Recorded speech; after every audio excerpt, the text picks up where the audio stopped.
Everyone, it's great to see you. This is the January 8th Bennington Select Board meeting. We are very happy to see you tonight. We are in the fire facility, third floor multi-purpose room.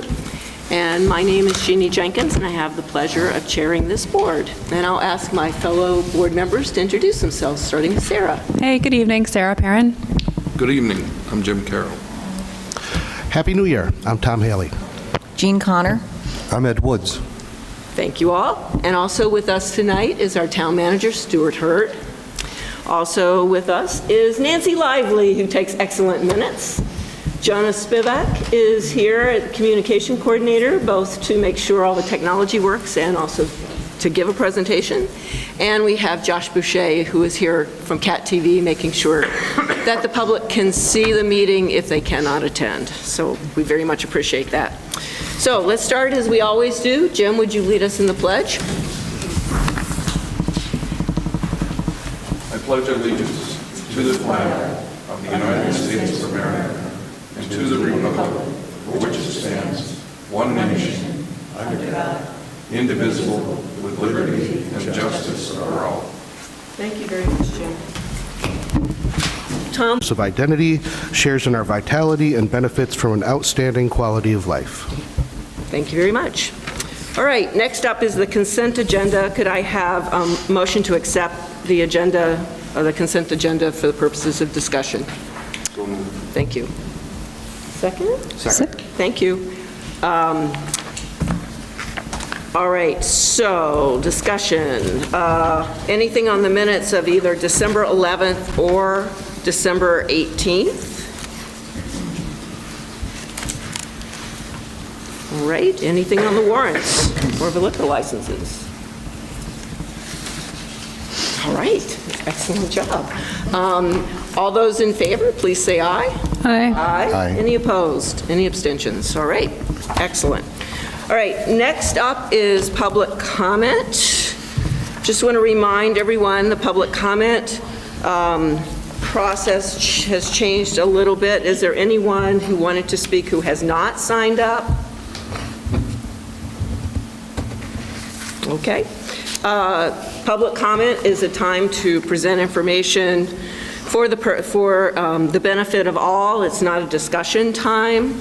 You have up to 3 minutes to speak. Ed is our timekeeper, and when you come up, you should state your legal name and also your town of residence. And then after sharing your information, please take your seat at the end of the public comment period. If there are things that we think we should or can respond to, we will. So with that, Addie Linsner, you're up.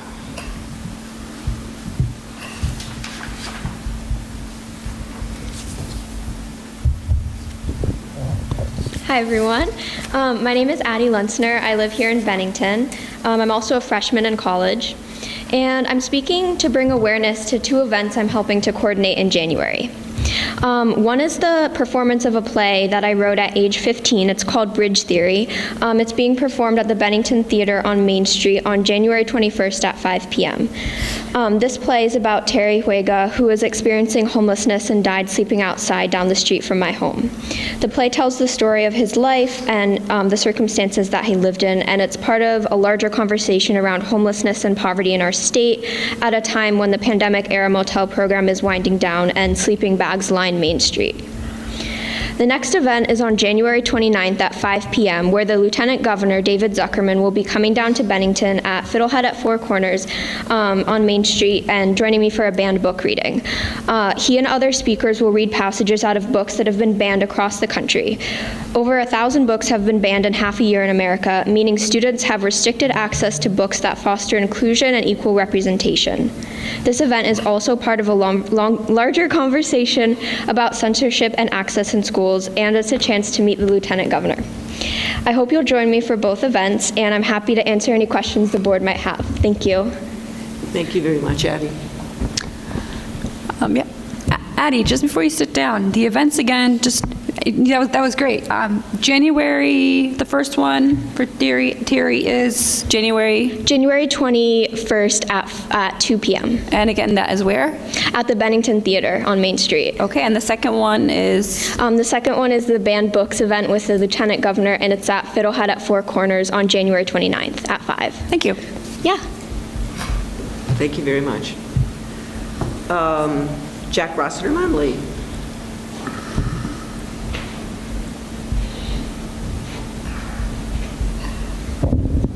Hello there, I'm Jack Rossiter-Munley from Bennington, Vermont, and I am here to talk about the Greater Bennington Peace and Justice Center's event that will be taking place next Monday, Martin Luther King Day, here in Bennington.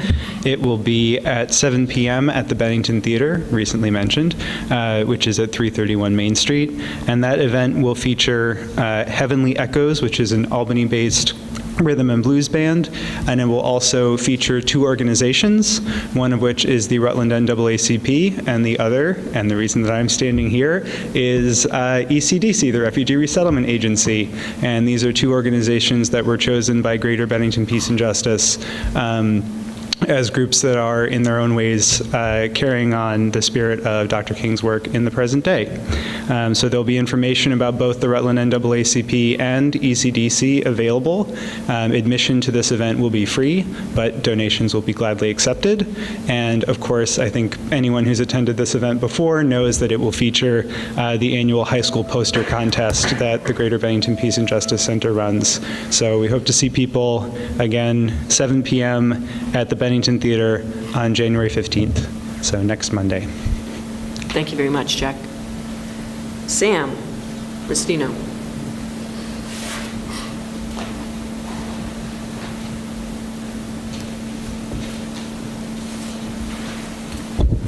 Sam Restino, Bennington, Vermont. Got a lot to talk about. First thing is the weather and how true we can trust the weather compared to what we had in the past few days. But between Tuesday and Wednesday, you should be mindful of the weather situation. We got a winter weather advisory and we got a high wind warning. And I'd like to make our select board members in the town abreast of that, because with the impending rainfall of about 3 or 4 inches, we could have river levels up to almost flooding stages. Read today on the town Facebook page that Bennington Senior Center is closed for the week because of a COVID condition. This has got my guinea dander up. I'm Italian, and I'm pretty well perturbed at the situation because I've been speaking about it since last year, November. There's been no banner article about the seriousness nature of COVID. The Vermont Department of Health has not taken a stance on this situation, so please, I urge all of you, if you are sick, stay home and deal with this. It could be COVID, it could be influenza, it could be just the flu bug, but be mindful, wash your hands, and stay out of the general public area until you're healthy.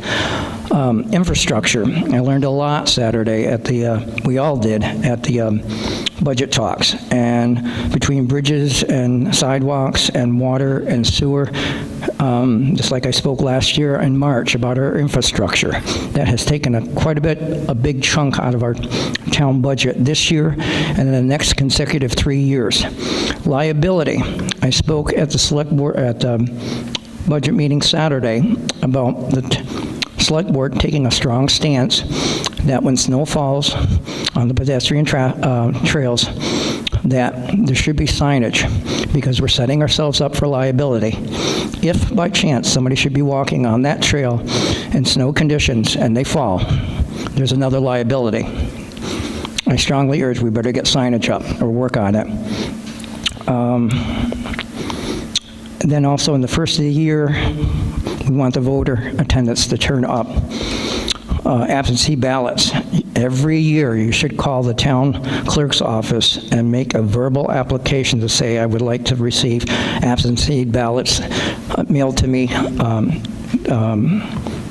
so I can receive absentee ballots for each Sam, you're at 30 per year. seconds. So those are my concerns. Thank you.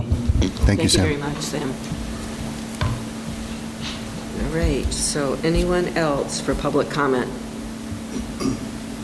Seeing none, we move on. So it's our pleasure to invite Miranda McDonald to talk with us. She is from RHR Smith & Company Auditing Company. We have a new auditor this year, and she is going to give us the presentation on our yearly audit.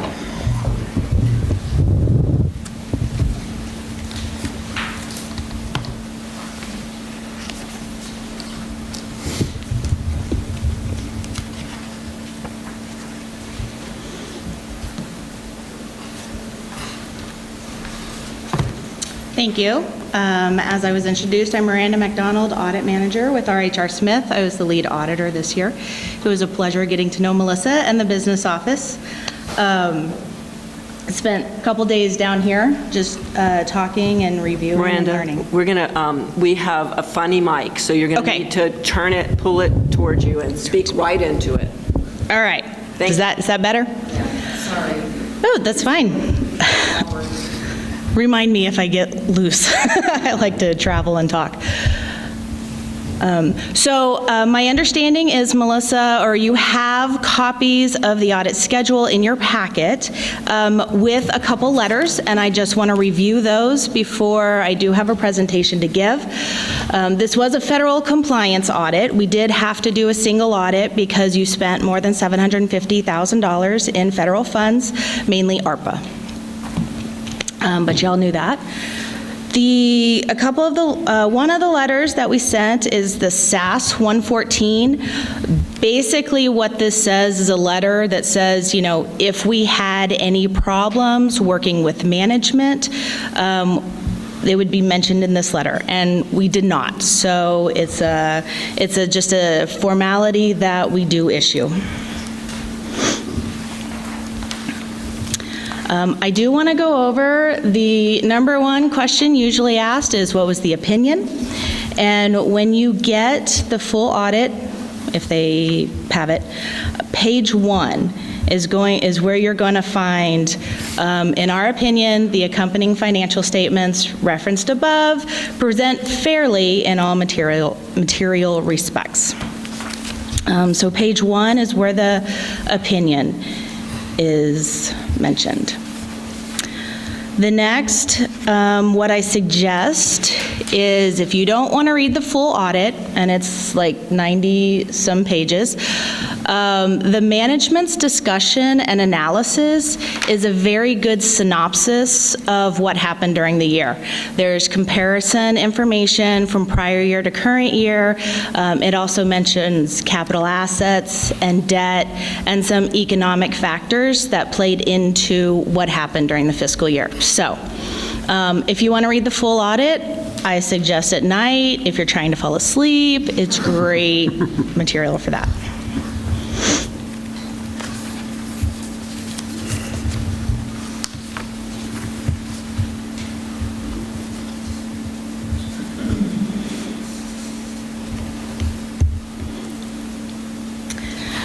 The balance sheet is usually the second question we get asked, is what's our fund balance for the general fund? So this balance sheet is Schedule C, Statement C, in the front of your audit, and this is a summary. The general fund, it will be the first column, assets, liabilities, and then down at the bottom, you can see the fund balance. You do have some unspendable, restricted, committed, assigned, and then your unassigned fund balance for 2023 was $934,000. The other funds that you have, the Community Development Fund, and then the Downtown Improvement Commission Fund, that one really didn't have any activity during the year.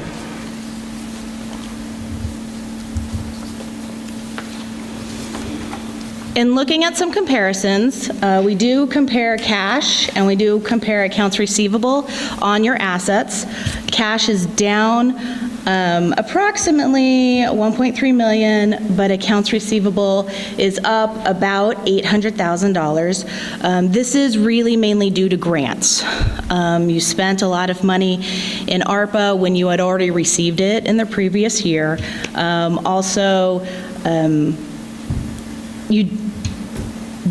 you applied for reimbursement after the end of the year, about $800,000 compared to the previous year.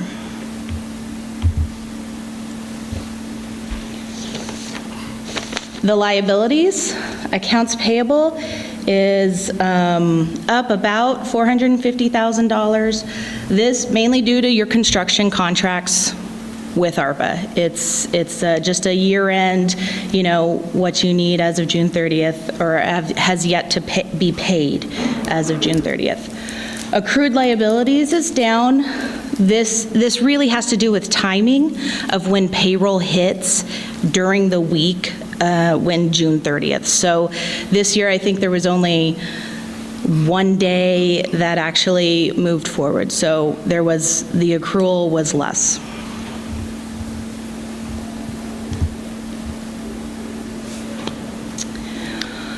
Your non-spendable assigned and committed fund balance did increase by about $700,000. Detail of this is found in your notes sections 12 through 15.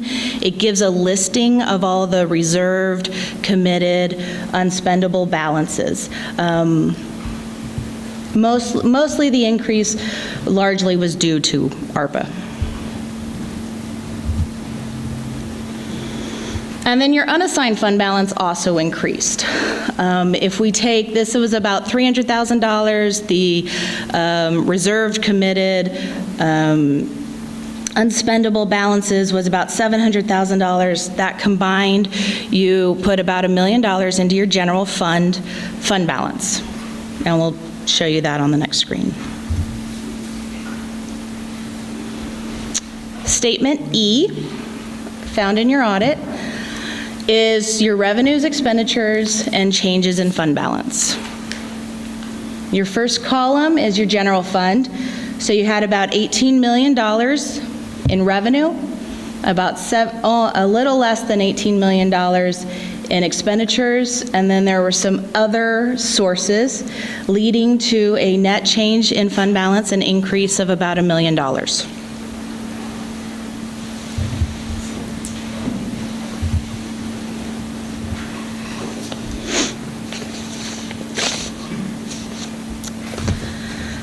This is just a pie chart of your revenue funds. As you can tell, taxes is your main source of revenue at 70%, followed by intergovernmental at 24%. This is going to be your grants that you received from state and federal funds.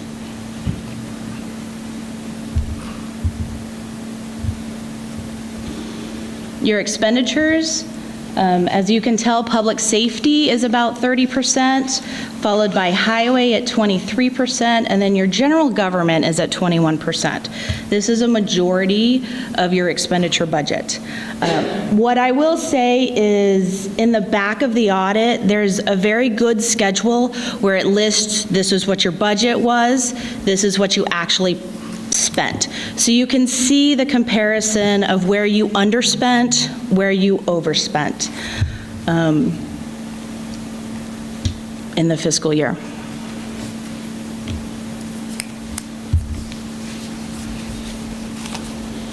I do like to throw in a comparison just to some other communities in the state.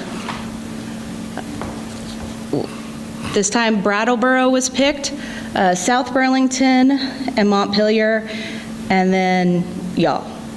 As you can see, fund balance policies are there listed. Brattleboro, 10% of expenditures. South Burlington is between about 8.33%. Their target is 16%, but they don't want to exceed 25%. Montpelier, their unassigned is about 15%, and y'all actually don't have a written policy to compare this to. We did this as a percentage of what the actual budget was. So you can see most of them are in alignment within the last 3 years. Y'all's for 2023, your unassigned was about 6.6%, 6.3% of your budget, expenditure budget.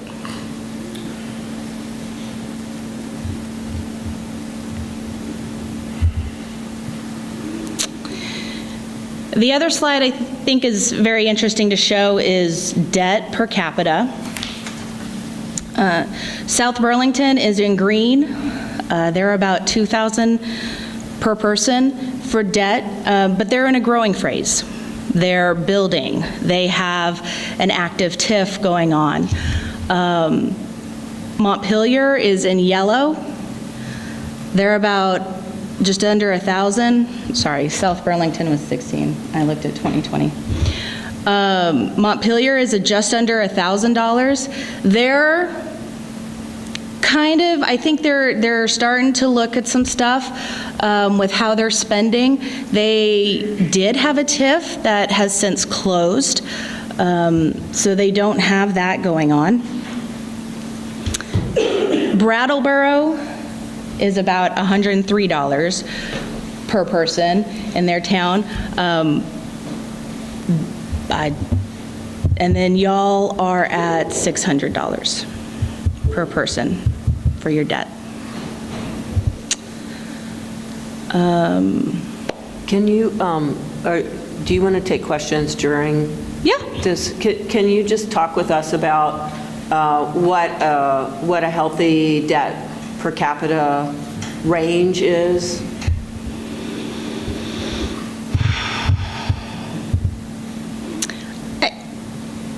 I think it depends, and I think it depends on what kind of phase you're going through. Like I said, South Burlington's building right now. They have the whole downtown TIF area, you know, all of that. They've included that, and the community has said, yes, we're willing to put forth because, you know, it'll bring in the tax revenue. Other communities, they know that that's not going to be feasible for them, and they need to keep their debt low. But on the flip side, you know, they're more maintenance. They're not building new buildings.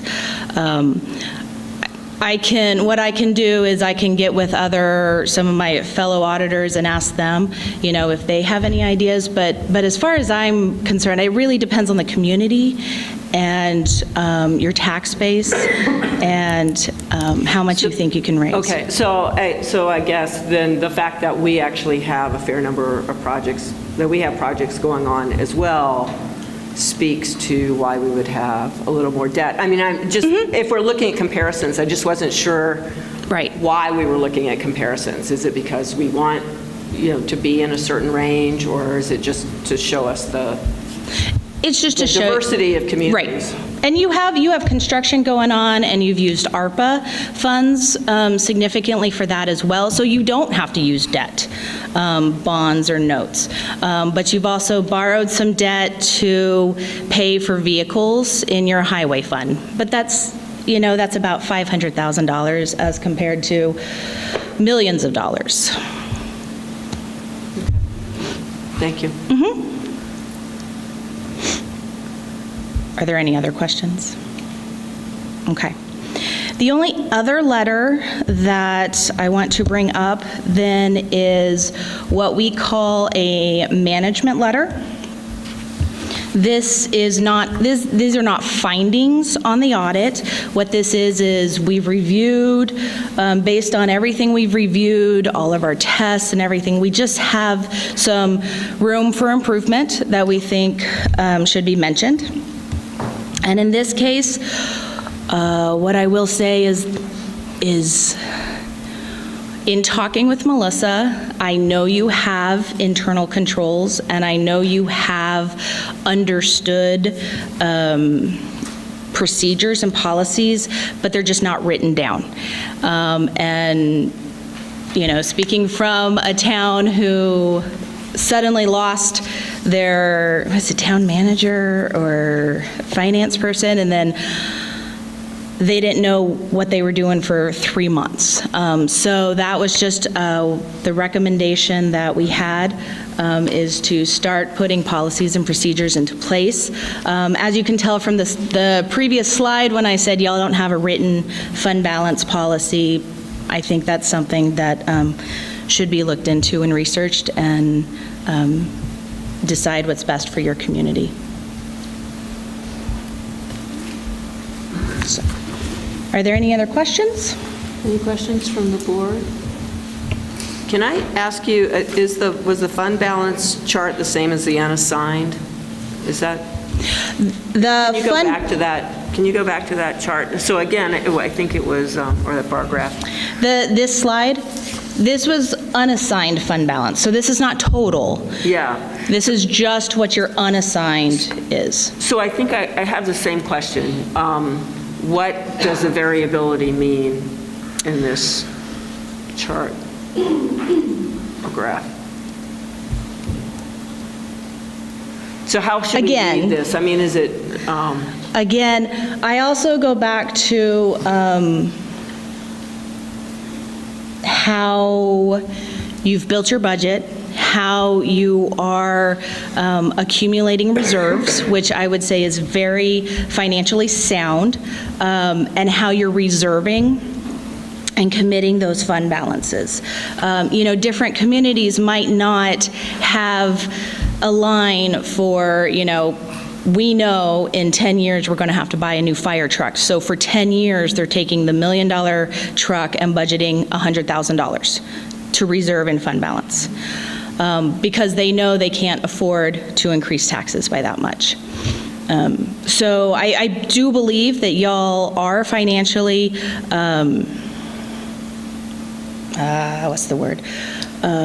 sound in doing that practice. And so you'll see that in a lot of your reserves, is you're reserving that. Again, I think there's source documents out there that suggest, I believe it's AICPA suggests that a good fund balance is around 2 months worth of expenditures. Unassigned fund balance is about 2 months, which you can tell by, Brattleboro, 10% is a little more than a month. South Burlington wants 2 months, not to exceed more than 3 months, and then Montpelier has 15%. So it's just what you think you can keep in fund balance as a fiscal, being fiscally conservative versus what is applied to budget and how you spend it. Okay, so we'll be able to work with Melissa and Absolutely. And Stuart to put those policies in place. Great. Any other questions from the board? I have one question related to the management letter. Is this 2-page document the sum and substance of the management letter, including recommendations? Yes. So this is it. What we see on page 2 under policies. Correct. Are all the things that you recommend. The first page is really how, it's the definition. Correct. Okay, Yes. I appreciate that. Thank you. Any other questions from the board? Any questions from the public? Yes, Sam, please come up to the center mic. Sam, this one. Yep, thank you. Sam Rustino, I guess so. Sam Rustino, Bennington, Vermont. So in layman's term, we're looking at data, and for the ones at home to understand this, between a number of 1 and 10, how healthy is Bennington? Obviously, you just stated that our budget is going to change from year to year. I spoke about 10 minutes ago about our infrastructure, that we've got a lot of expenditures coming through between water, sewer, bridges, and sidewalks. And yes, with our fire department, we're probably going to purchase 2 pumper trucks, which are expensive and takes 2 years to plan, build, and then get delivered. So it may look rosy right now, but in the next 5 years, we got a lot of expenditures. Yes, but that's why I believe you've built into your budget some reserves that go into your fund balance. So if, real quick,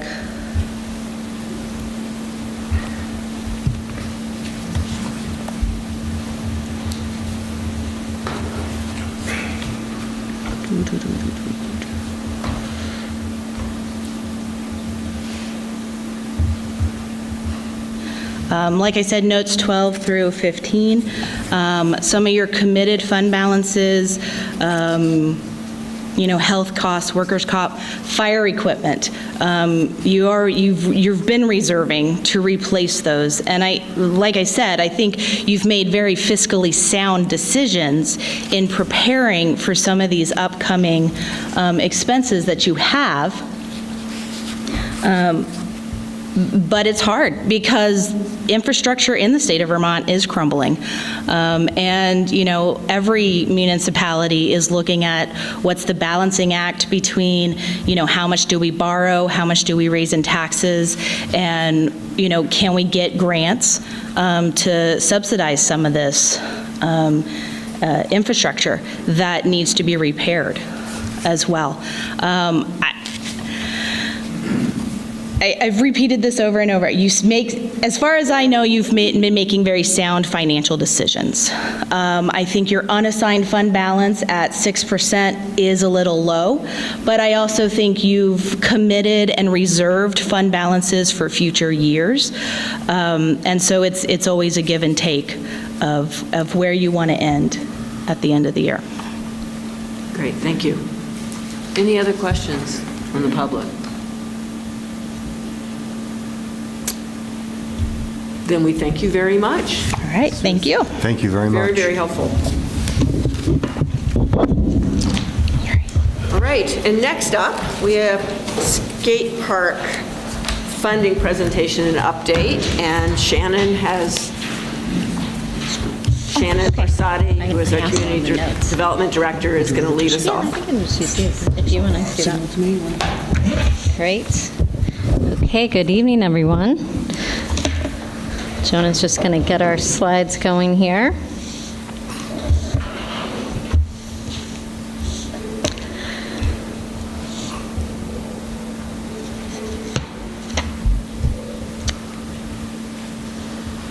So I'm here tonight to give an update on the Bennington Skate Park. So during ARPA discussions at previous select board meetings, Bennington residents identified a skate park as a top priority for municipal investment. At our last update about the skate park, the select board approved funding for site analysis work and a fundraising consultant for the Bennington Skate Park Committee. Grindline Skate Parks Incorporated is the design build firm working with the Bennington Skate Park Committee, and they've developed an updated cost estimate, and MSK Engineers is working on the site analysis. The Skate Park Fundraising Committee met with fundraising consultant Christine Graham to develop a fundraising campaign. And I think we have some of the members in the audience, if you guys just want to raise your hand. Skate Park Committee. They're doing a lot of hard work. So the location, the Bennington Skate Park is a planned approximately 15,000 square foot park that will be located near downtown in Rotary Park behind the former Bennington Railway Station. The park will be free to use and open to all and designed for both beginning skaters and more experienced skaters. It will be an all-wheel park that welcomes scooters, bikes, tricycles, roller skates, as well as skateboards. Additional planned park improvements will include enhanced lighting, security cameras, and additional benches. So this map is actually a map of our shared use pathway network, and it shows that literally all paths lead to the skate park.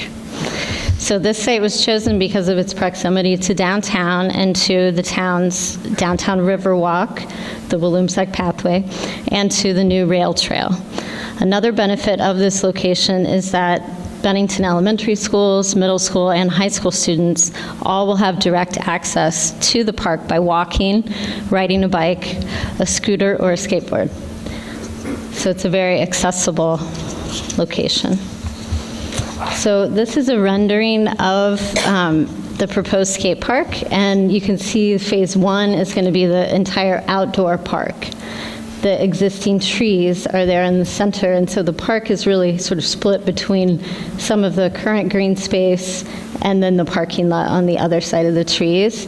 And then phase 2 is the indoor building and bowl. Grindline Skate Parks will be the design-build team, and since 2002, Grindline has designed and built over 250 skate parks all over the world. Grindline also built the popular Burlington and Manchester skate parks in Vermont. And having a well-designed skate park will become a destination that will help to revitalize Rotary Park and bring visitors and economic activity to our downtown. So the pre-development work that was authorized by the Select Board that's been completed or underway includes an updated conceptual design from Grindline. It's a little bit hard to see here, but this shows you, it's a site plan.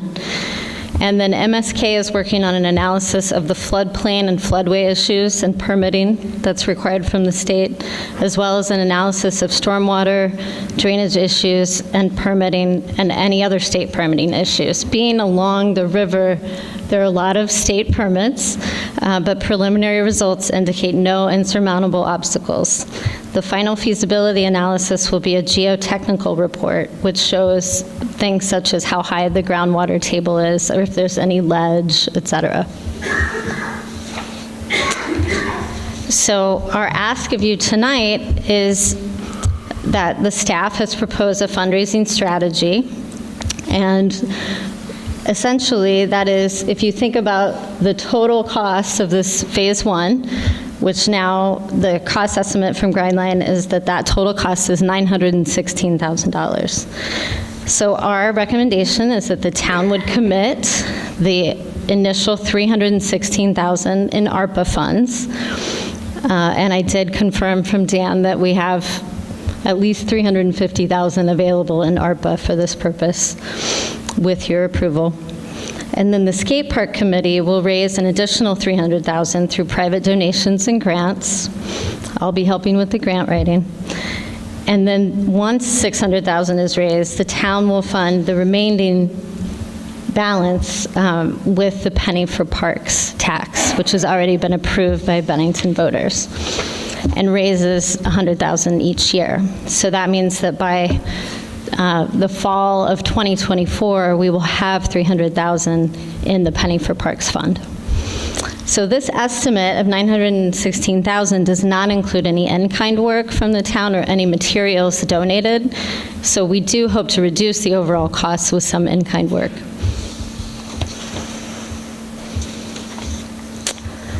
So the next steps are for the Select Board to approve this fundraising strategy for the Skate Park Committee to be able to commence fundraising and a public campaign.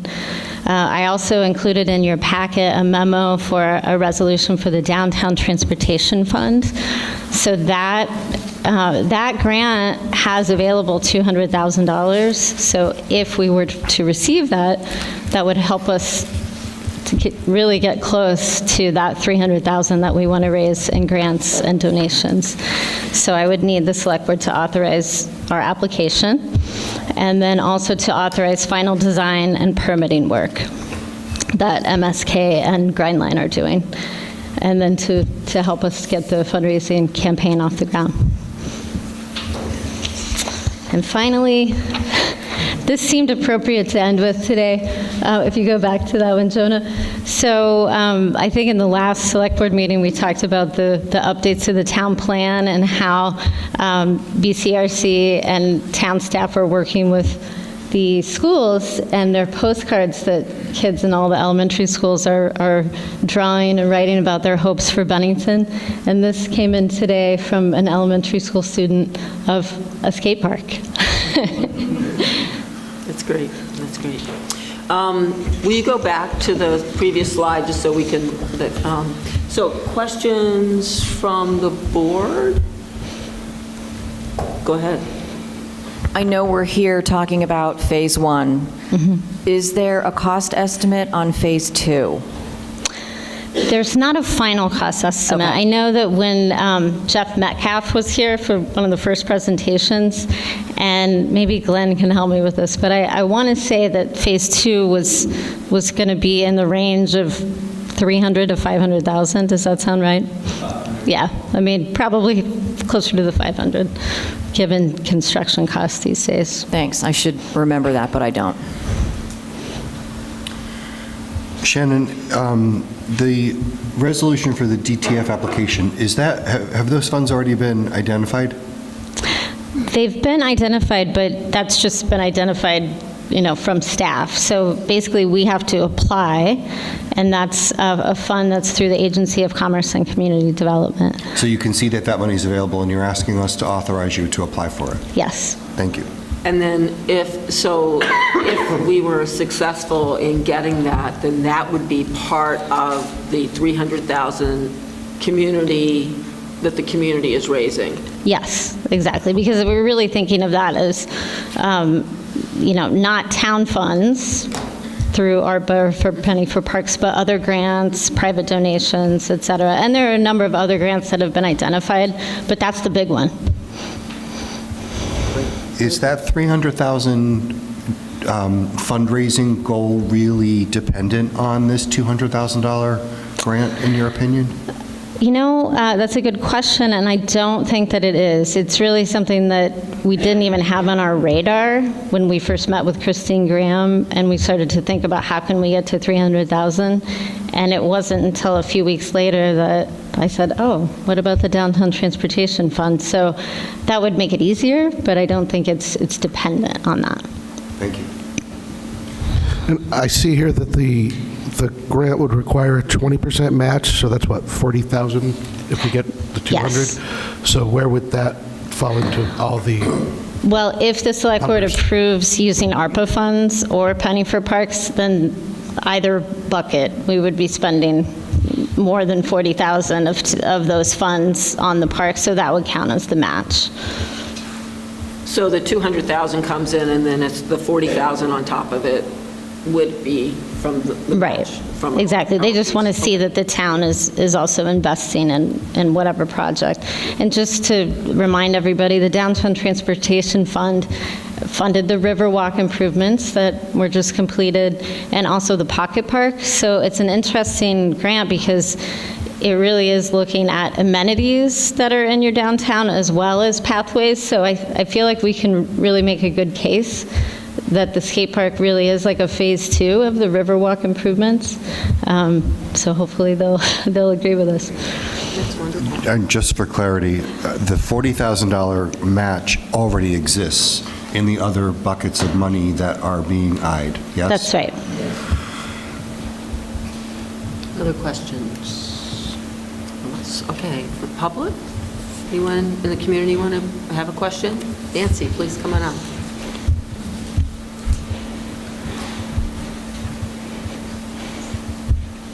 You need to have a public hearing on the trees in the park, or are Nancy, they all could you staying? introduce yourself first? I'm sorry? Could you introduce yourself first?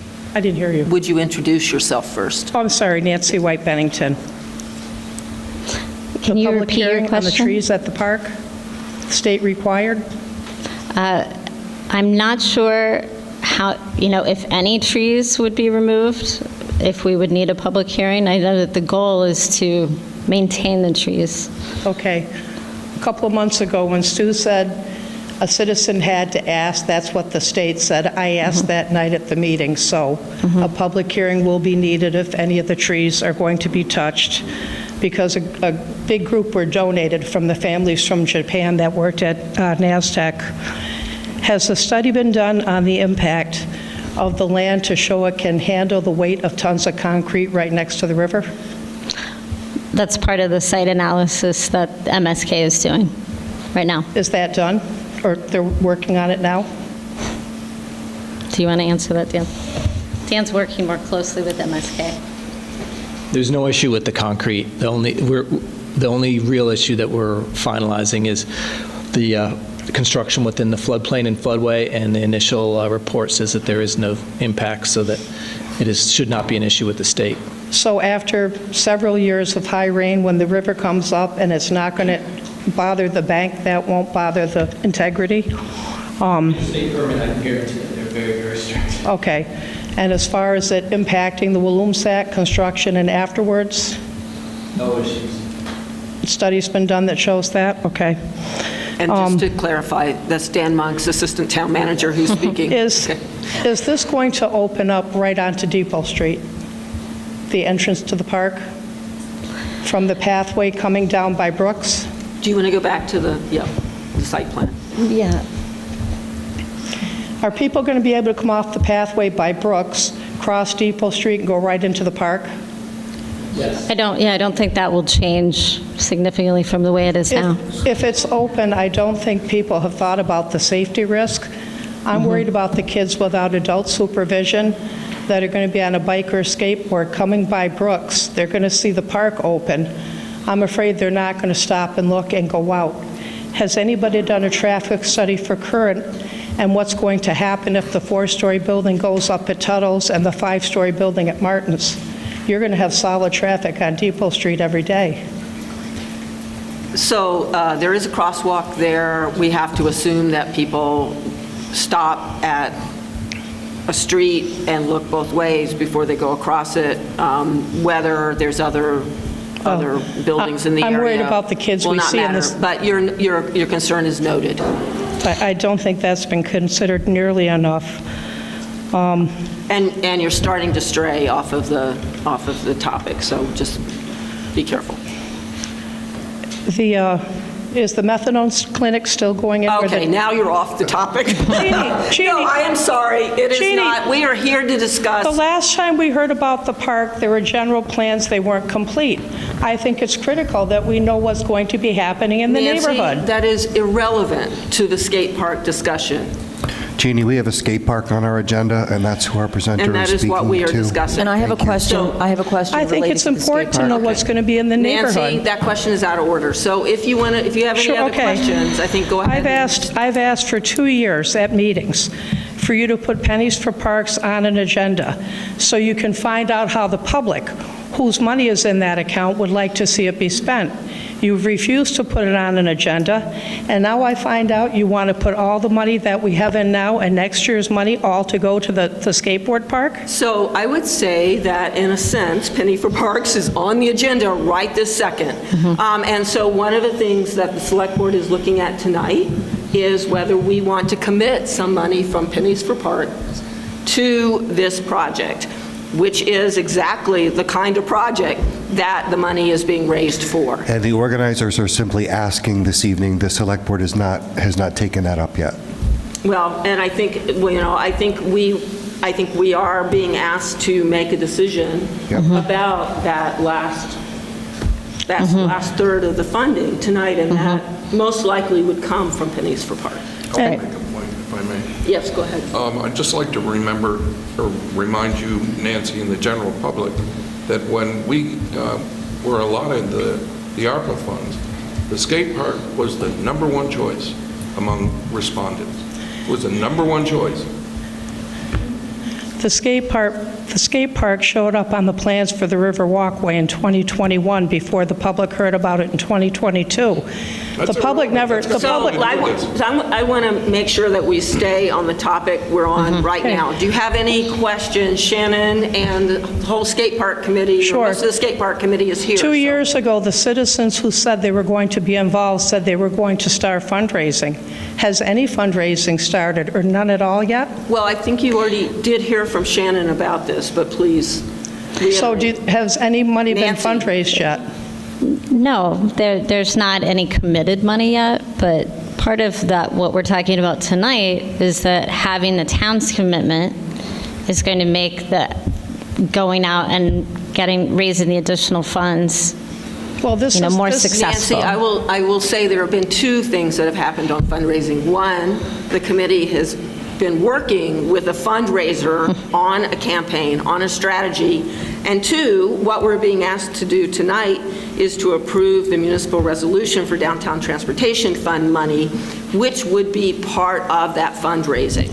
The hope is that they do not need to find $300,000 from our community, but that we can get some grants. I'm concerned that this process is backwards for Manchester. Nancy, that is not relevant. What you asked a question, it was answered. Do you have other questions? How much did Manchester give in ARPA money? I'm not sure. what they gave I to their believe skate it was park? very little. It just concerns me because it was the citizens who wanted the park so badly, who worked for many years to raise the money. The town didn't put much in. They weren't even going to give them ARPA. They decided to last year if they said, you need to get the park finished. I think if you're going to do this, we need to know what all the total costs are going to be. We have it right here. You are Okay, so it's looking at it. 1.3, 1.4 million? No. We're talking about phase one. That's phase one. That's phase one, and that is what we're talking about. Phase two But is I've a heard many separate people say issue. we should know what the total cost is. and- Nancy, this is the issue at hand. We are not talking about phase two. We are and in fact, Jean asked the question, so you do have a sense of that. But this is what we're looking at. Do you have any other questions? Well, yeah, I recall at the beginning that the talk was, well, it was going to be 1.3, 1.4 million. I would think we would see what the total cost would be. We would see what all the details are. I'm not seeing phase two. Nancy, we are talking phase one. we're And being phase one will stand Okay. alone. Last question. We have about $500,000 of work to do at the rec center. I've asked No, repeatedly. we don't, and you have Unrelated, made this- unrelated. It's unrelated, and you have made this claim at every meeting, I don't know, for the last 3 months, and it is not accurate. So please, if you have a question about this, please I would ask it. think that Jeannie, we're we being have... asked to do the town's work on a skate park agenda item this evening. And- yes. There is no rec center agenda item this evening. Well, and the public was never offered a gym at the rec center or an outdoor skate or outdoor swimming pool at the rec center. Nancy, at this point, I'm going to ask Well, you that's fine, but I if just there's anything think... else about this. I Otherwise, know who the please take group your is that seat. sat behind closed Please take doors and your made seat. up the list, and the public should have had a chance to have a say. Nancy, please take your seat. You don't have any evidence of anything happening behind closed doors. Jim, I have the list at Nancy, home. please I'll take your seat. I'll drop it off to you. Take a recess. No, just take your seat, please. Okay. Thank you. I'll bring the list. Any other, yes, please, Sam. Stu, speak up. Do you want to speak? No, you can go After before Sam, Go ahead. I'll come in after Sam Rustino, No, Bennington, wait, Vermont. Sam, hang on a sec. Well, just to address Nancy's concern about this town decided to move on the Ben High project because it contains a gymnasium, which was an answer to why we were not going to build the $7 million gymnasium at the rec center. That was a decision that was made by this board in a public meeting several years ago, before we even got into the Ben High project. So the public knows we moved in that direction. Thank you, Stu. Okay, Sam, please, thank you for your patience. Sam Rustino, Bennington, Vermont. I have a question on the structure. I mean, Walloomsac River, you've got a pit, you've got concrete. At the budget meeting, we had a good discussion about sidewalks with blacktop and concrete, and how concrete moves and cracks. And Dan Monk's made a statement that that structure is going to hold pretty well without water coming into that. I mean, with physics, you dig a hole, how can you hold back water? It's very hard to hold back water. New York City tends to do it pretty well because they've got a pit with the Empire State, or some of their buildings, they refer to as the tub, that they can hold back water. With Mother Nature, and if water does happen to fill the basin in the skate park, how do you propose to maintain that? Is there going to be a drain, or you're going to have to put a pump into that from season to season to pump that water out? And secondly, we've got a big party that we're planning in the year 2025, 2026, and 2027, and that's our 250th celebration for the town of Bennington. That's far more important than a skate park. Jeannie, if I could just ask... Well, I'm just thinking, Shannon, do you want to speak to Grindline's? Well, I just had to say, you know, Jonah and I share an office, and he's our 250th representative, and believe me, we think we can do both. Yeah. And I just will say that we have Grindland, which has done over 200 parks, and we have MSK Engineering, which is a professional engineering firm with lots and lots of engineers. They all say that this is an appropriate site and is feasible, so that was the point we're going I was to gonna rely make. on those folks. Yes, thank you very much. I'd like to make one other point. Sure. when I was a kid, going home from St. Francis, I would cut behind what was then Super Duper. Remember that place? And I played in the water there. And there's a significant cement retaining wall that runs from across Depot Street right down that to the wall where the skate park will be adjacent to. And that's stood for as long as I've been alive. So. I'll ask you more about Super Duper later. All right. Oh, okay. That's a great name. All right. So, what? Yes, please. I'm sorry to circle back, but is there a timeline for the fundraising? You starting, stopping? Sure. Well, so the Downtown Transportation Fund will know by April, probably early April, if we have those funds, and the fundraising campaign will begin in earnest as soon as, we have approval. And the goal is really to have the funds in hand in the next construction season. So whether that's June, July, August, it sort of depends on the timeline, but that would be the goal. Mm-hmm. And I just want people to know that the name Christine Graham is being brought up, and she is the person we need to be able to do this. She does this professionally all over. So we couldn't be in better hands for that. All right, so why don't we go back? We have several motions to make, I think. So if we can go back to that previous slide. Sure. Yeah. Please. I'd like to make a motion that we adopt all 4 of these points by the board tonight. Do I have a second? Second. Any more discussion? One point of clarity, this is the kickoff, I think, to fundraising that the community is very excited about doing. So we heard why hasn't fundraising begun? This is the kickoff to that. Yes, yes. Sarah? I'd just like to request that they're named by each one in the minutes. All right, would you please? Sure. Do you want a separate motion for each bullet? Oh, I don't need a separate motion, just in the minutes that they're named. I made a motion that we, the select board, approve fundraising strategy for the skate park. Second, resolution for DTF application. Third, authorize final design and permitting work. And 4, commence fundraising campaign. Lovely. All right. Any more discussion? All right. All those in favor, please say aye. Aye. Any opposed? Any abstentions? Excellent. Wonderful. Thank you. And thank you, guys, committee. very That much. is so committed.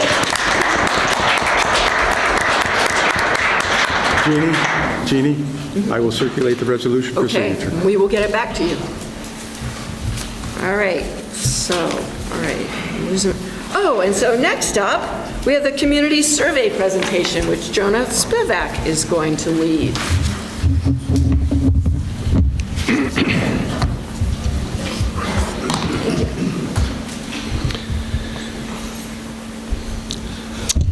Well, here we are. I'm Jonah Spivak. I'm the communications coordinator for the town of Bennington. I'm very pleased to present tonight the survey results from the 2023 Bennington Community Survey.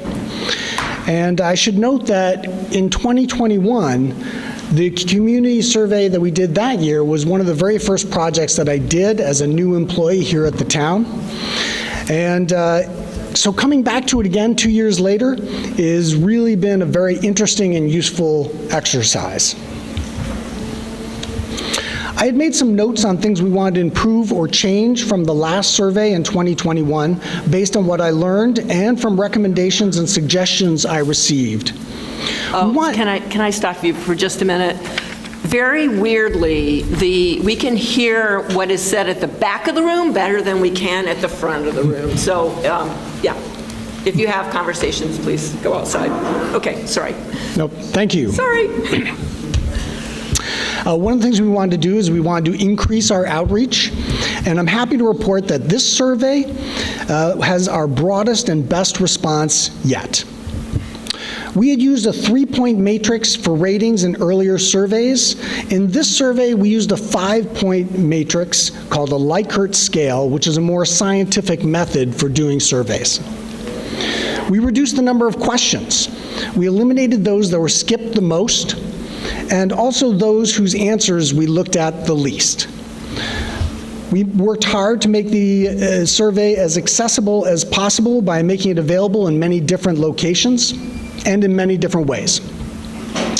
We sometimes will show something called a weighted average or weighted results. This is a way to average results other than just showing percentages, and I'll talk a little bit more about that later as we go through this presentation.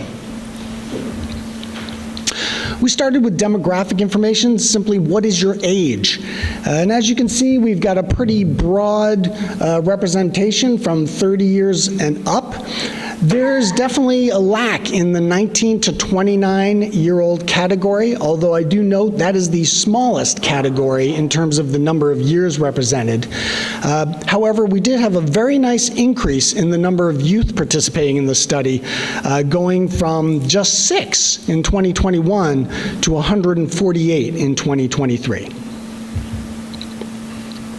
We asked, what is your relationship to Bennington?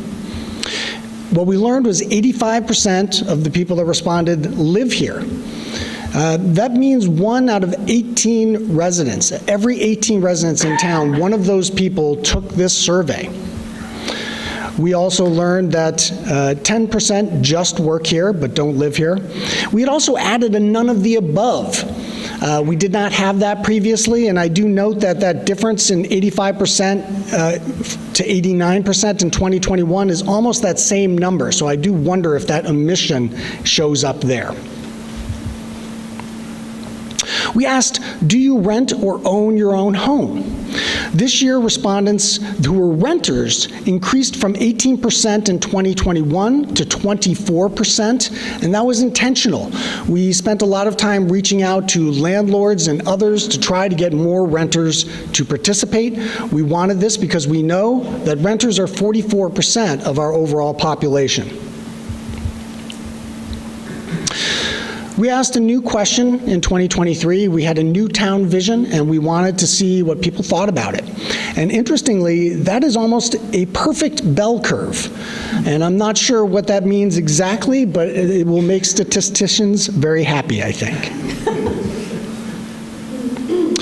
So here's the first example of a question using that Likert scale that I mentioned at the start. You can see that each of the 5 points at the top, then at the far right is that weighted average. You can then compare that number to the weighted average scale in the bottom left. That gives you a sense of what it is. So for example, let's look at that first line for programs and activities for youth. I had placed a red star on the first 2 numbers. These are the highest numbers in their respective columns. Looks bad, right? But then check out the next 3 items, 31, 29, and 5% respectively, and then finally, that weighted average number, which is 2.93. Look up that number on the weighted average scale, and you see a result of neutral as an overall rank. Everyone with me so far? Okay, good. Looking at the other weighted averages, you can see that municipal services are ranking neutral to good overall. Some highlights, I already mentioned those first 2 columns, the highest number. In that neutral column at 49%, that's our building and code enforcement. And then in the good column, we had 48% for snow removal. And then in the very good category, column category, our biggest number was 30% for our fire services.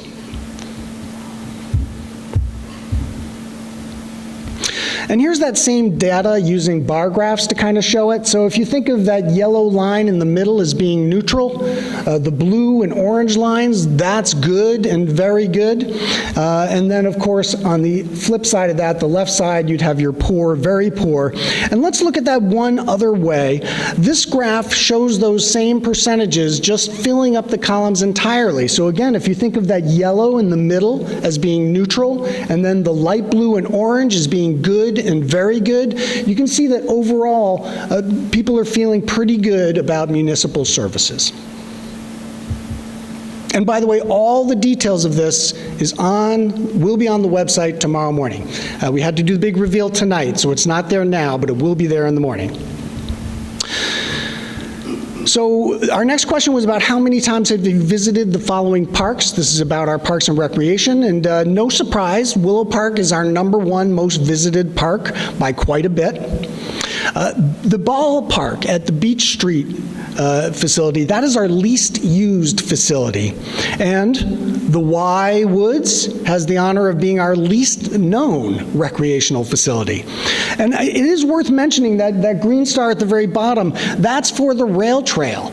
And this survey was taken just about 6 months after the opening of our new rail trail, and it is impressive both how well known and how well used that pathway is. We asked about how safe people feel. And in previous years, we asked it as one question. This year, we split it into 2 questions. We asked, how safe do you feel in your immediate neighborhood? And how safe do you feel in the town as a whole?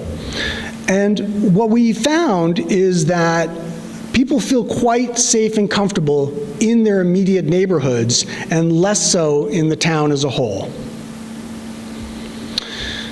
This question used that 5-point Likert scale, so it's not apples to apples when we compare it to previous years.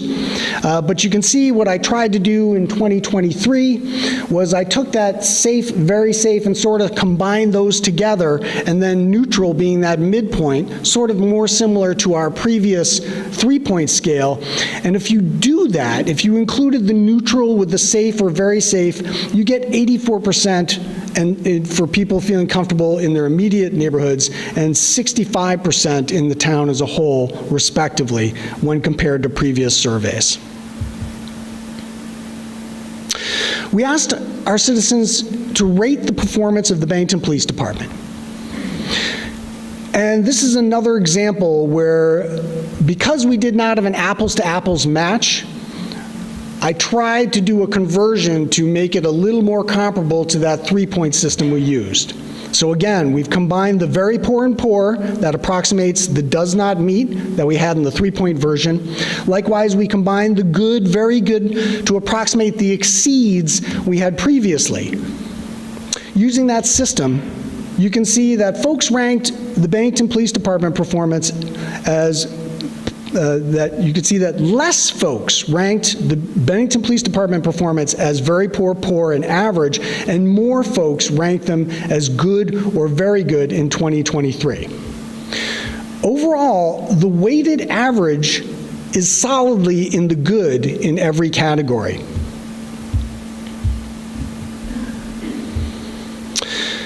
New this year, or in 2023, we added a couple of questions for the Community Policing Advisory Review Board. The first question was asking what the areas of focus for the CPARB should be, and the answer was to focus on continuing to work to build trust and ensure that all voices are heard. They also received well over 250 comments, which will be of great use to the CPARB for their efforts moving forward. We asked what features would improve the vibrancy of downtown. Number 1 is, and has consistently been, more retail business. And that's not a surprise, I think, for any of us. Interestingly, the question of more outdoor recreation / gathering space, that actually went down a little bit from 2021 and 2018. Perhaps because we've actually seen some new green spaces coming online with the Merchants Splash Pad and the Pocket Park. What is very striking about this is the call for more housing dramatically increased from 18% in 2021 to 46% in 2023. We asked what municipal investment would have the greatest impact on the community. And I'm going to read the top 4 from 2021 because they're almost virtually identical in 2023. The top 4 in 2021, redevelopment of vacant and/or blighted properties, facilitating a downtown food market, facilitating new or restored housing, and additional bike and pedestrian paths and right-of-ways. In 2023, we removed facilitating a downtown food market from the list because we got one. And what rose up was an indoor gymnasium. And I think it's worth pointing out that 3 of those top 4 priorities are exactly what we are doing with the Ben High redevelopment project. And by the way, even though a lot of our skate park supporters have left, number 5 was skate park with almost 27%. We also asked, what investment in non-municipal assets do you feel are most needed? And keep in mind, these are not assets under the control of the town, but obviously are related to the work we do as a municipality. Number 1, not surprisingly, that quality housing piece. Number 2, availability of health care. 3, access to healthy and affordable food. And 4, the quality of public K through 6 education.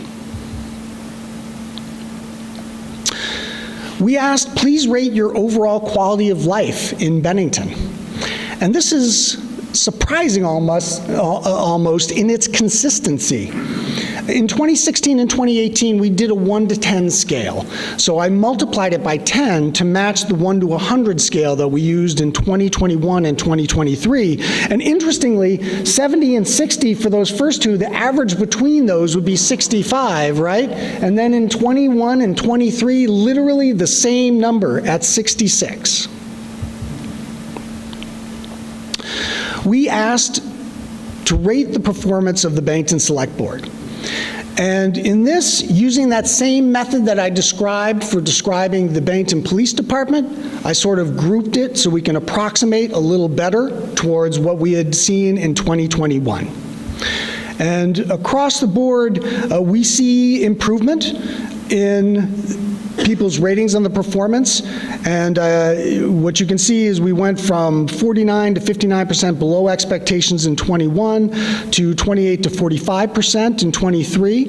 Likewise, those meeting expectations increased in 23 to 35 to 47%, and exceeding expectations also increased in 23 to 19 to 25%. So an improvement across the board. As you can see, the weighted average on those shows that we're solidly for the most part, in the neutral camp. This, of course, is a very interesting one for me. We asked, what is the best way for the town of Bennington to share information with you? In general, social media continues to go up, and by far is our number 1 category with 64%. Newspaper notices and the town website were both down a little bit from the prior year, as was public access TV and front porch forum. So really, the elephant in the room is our social media, which we do spend a lot of time using to get the word out. We asked to rate the following aspects of the staff of the town of Bennington.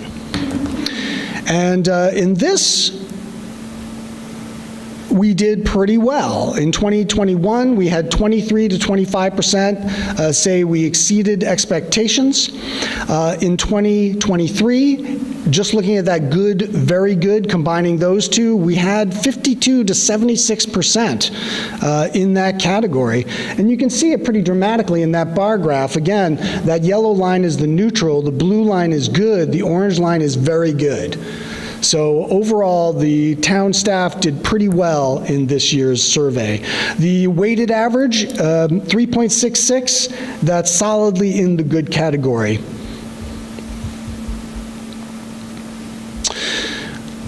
We asked people to look ahead a little bit and ask them how they feel about the future of Bennington looking down the road. And again, like the overall quality of life, that 66 number, these are strikingly similar to what we've seen in the past. In 21 versus 23, just a couple of % difference either way. So I've given you an overview of some of the highlights. We covered most of the questions, but all the comments, all the details, and all the information is on the town's website, not just for this current 2023 community survey, but the surveys from 2021, 2018, and 2016 as well. I would like to, first of all, thank our community for participating in this survey. The time they spent represents 171 hours of their time giving us this incredibly valuable feedback. And I thank the community for that. And at this point, I'm ready for any questions if there are any. Great. Thank you. That was so enlightening. It's great. It's great. Any questions from the board? I just have one quick one. There was a question, I think it was, I don't remember what, but the topic was K through 6 public education. Was it something that was important, or? And it was K6. It didn't mean, you didn't mean to write K12. Did I write K-12? I think No, you wrote K6. K6 is what I meant to say. No, you did. You did. You just went past it. And these are on, did I pass it? Yeah. All right, you guys are good, thank you. One more. All right, Right, there here we you go. go. Yeah, I meant to say K through 6, You which is did. how we had broken it down. So that is correct. Okay, thanks. Yeah. Great. Questions from the public? Yes, Clark, come on up.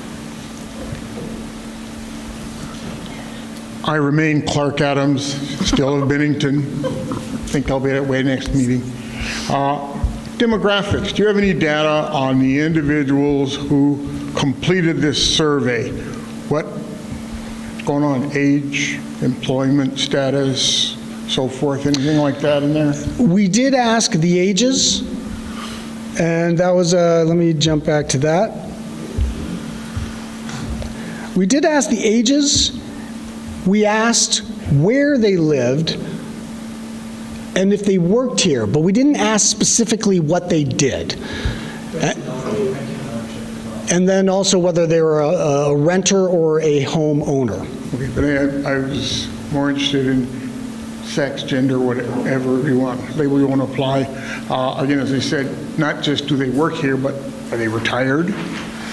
Are they actively looking for employment? Things like that. Some of the other things I've been looking at throughout the state, there's been a lot of discussion I've come across about the graying of Vermont and the exodus of the young people from the state.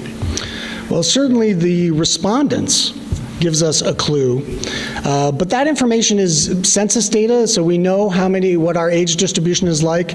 Likewise, we know what our employment or unemployment rate is, and we also know what sectors they're working in. So that information is already provided to us through census data, so I didn't reiterate those questions. So you're using the census data to extrapolate that into this report? I'm sorry, could you repeat that? You're using census data that's available and extrapolating that into formulating this report? Not at all. All the results in this are directly from survey respondents, but when we reduced the number of questions, we actually did have a question about sex and gender preferences, and we decided we didn't care. That wasn't information that we actually looked at, and likewise, that is information that's available from other sources.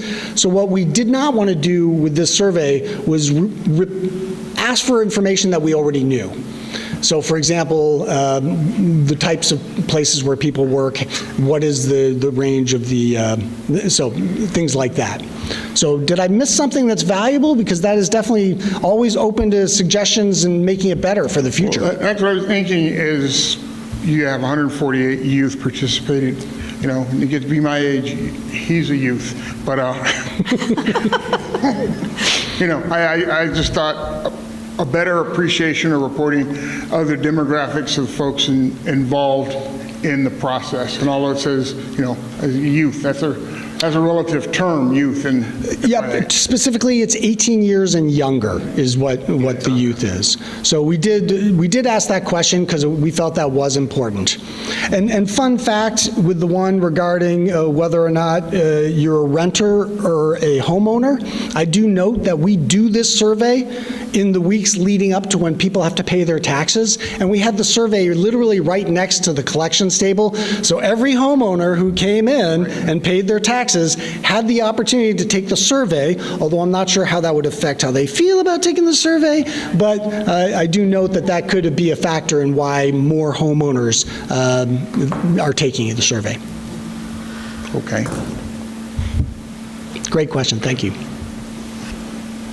Huh, that's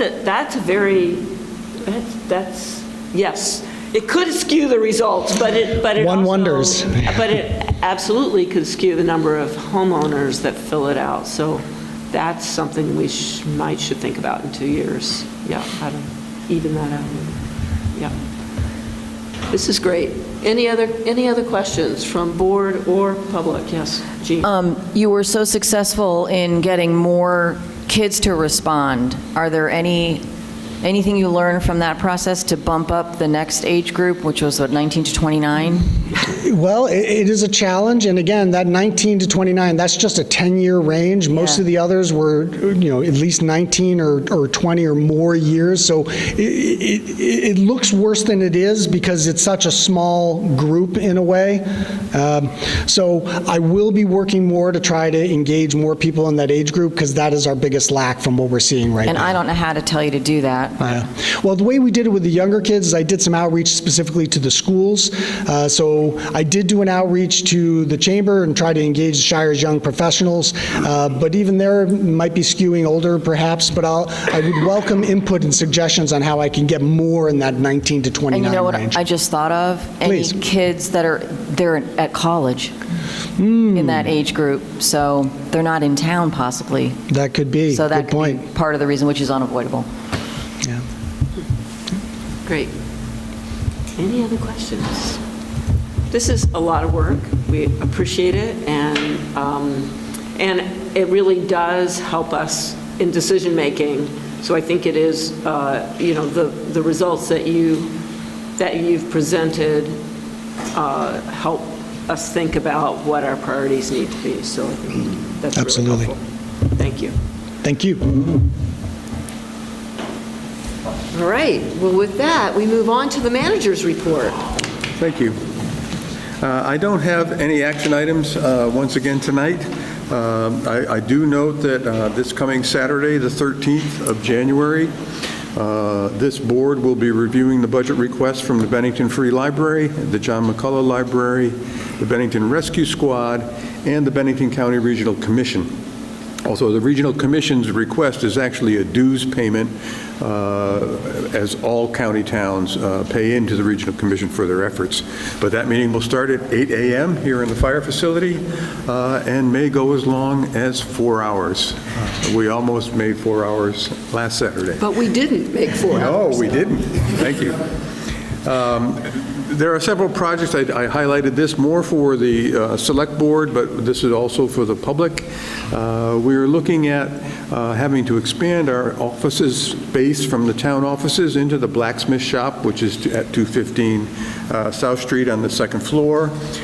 With some of the new personnel we have on board, we have people sharing offices and are unable to handle confidential information as easily as we used to when there was only one person in them. So that's some of the consideration that we're looking at, and looking at some additional office space just down the street. We are also looking at, and the police chief did a really great job in presenting this question. For years, the town has been looking for an impound building, which is a building which we would house crashed vehicles, awaiting search warrants, and other necessary equipment or things that we take and must contain in a manner that is not handled In the past, we've had an impound yard up off Burgess Road. Unfortunately, it was open to the weather. It was a fenced area, not entirely secure, and so we are moving in that direction. We've located some facilities we might be able to construct. We believe we have sufficient funds in this year's budget to at least attempt that project, but we're not done yet. We still have some additional work to do there. It will also contain a small kennel facility where we can temporarily house animals that come into our possession for one reason or another because we are out of kennel space otherwise in the community. And we have found that out in a very difficult way. We are housing dogs sometimes at the police department for days at a time, simply because we don't have any place to put them. And then the last thing I want to mention, I want to follow up on what Sam Restino mentioned early on. Yes, the senior center has been closed due to COVID. It will be closed at least through this week. This was a decision that was made last night around 7:30 in the evening when we found out that COVID had struck one of our employees there. There is a possibility that the meals program, at least the cafe, which is the public portion of the meals program, may also close for part of the week. I would encourage people to check with the meals program early tomorrow. We did reach out to the director there. She indicated that she may make that consideration Tuesday through Friday. I had not heard by the end of the day today whether or not that decision had been made. So please, if you use the cafe, please check before you travel to the site. And that's all I have. Okay, thank you. All right, so upcoming agendas, we have Bennington Police Department We have coming. BPD coming next. I believe we have a presentation from the community. And the community cafe is coming. Anything else that we have? We don't, what else is coming? Remind me. Thank you. Oh, Ben High funding, yes. How could we forget? Okay, so that will be a full agenda. All right, so that's the next meeting. All right, and so we have need an executive session to discuss contracts. We will not be making any decisions. So we will thank you all for coming tonight, and I'll ask for a motion to go into executive session. Do I have a second? Second. Thank you. All those in favor, please say aye. Aye. Aye. Okay.